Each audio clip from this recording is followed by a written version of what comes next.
Қымбатты оқушы, біз бүгін өзіңмен стиль және оның түрлері деп аталатын сабағымызды бастаймыз. Адам сөйлескенше, жылқы кісінескенше дейді. Демек, адам әртүрлі мақсатта сөйлеседі. Әсіресе тәуелсіз еліміздің өскен, өркен жайған, болашағы үлкен үміт күттіретін жастары болсын, саналы адамдары болсын, әртүрлі мақсатта тілді пайдаланады. Ғылыми әдебиеттер оқыған кезде ғылыми тілді пайдаланады.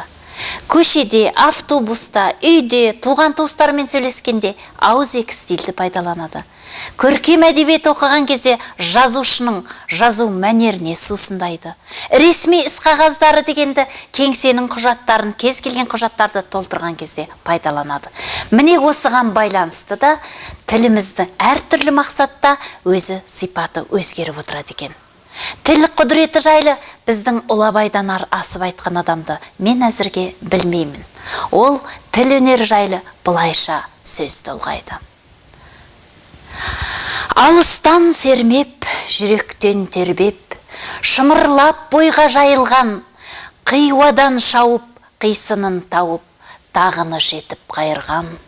Толғауы 90 қызыл тіл, сөйлеймін десең, өзің біл.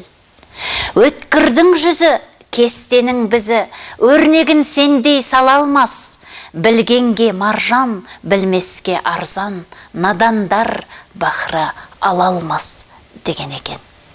Демек, ендеше осы стиль тарауында біз тілдің әрқайсының өз орнында, өз мақсатында, өзінің көркемдігін сақтап жеткізу жолын қарастырады екенбіз.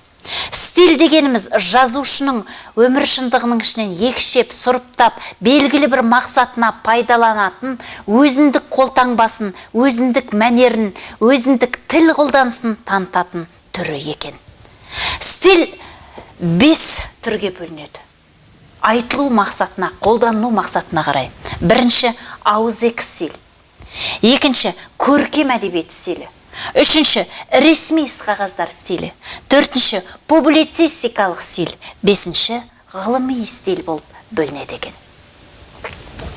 Ауызекі стильде, мысал үшін, көшеде, қоғамдық жерлерде, кинода, немесе базарда болсын, туған туысқандармен болсын, салтанатты мәжілістерде болсын, бірге сөйлесіп жататын алдын ала дайындықсыз, көрген жерде қолданылып жататын сөздер бұл ауызекі стильге жатады.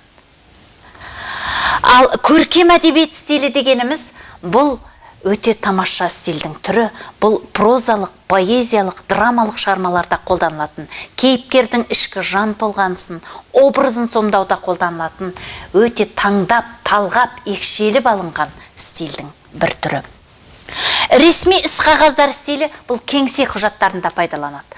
Арыз, өтініш, өмірбаян, хаттама, қолхат, тілхат, тағы осы сияқты ресми құжаттарды толтыратын кезде арнайы дайындалған, өте жинақы құрылған, өзінің әрі қарай өзгертіп көрінуге бола бермейтін, көбінесе дайын мәтін түрінде келетін тесттерді пайдаланамыз. Бұл ресми іс қағаздары стилінде қолданылады. Публицистикалық стиль бүгінгі газетте, журналдарда, теледидарда, бұқаралық ақпарат құралдарында түгелдей пайдаланылатын шешендіктің қазіргі үлгісі. Заманда, қоғамда, адамда болып жатқан құбылыстарды, жаңалықтарды, жақсылықтарды, кез келген жаңалықтарды жеткізіп отыратын, дер шағында жеткізіп, көпшіліктің назарын аударып отыратын аса үлкен бір беделді стильдердің бірі бұл публицистикалық стиль деп аталады. Ал ғылыми стиль аудиторияларда студенттердің, көпшілік ғылыми жиындарда, симпозиумдарда, мінбелерде, ғылыми конференцияларда қолданылып жататын, дәлелденген, екшелген, қалыптасқан, белгілі бір ғылымға байланысты қолданылған стильдер бұл ғылыми стиль деп аталады екен.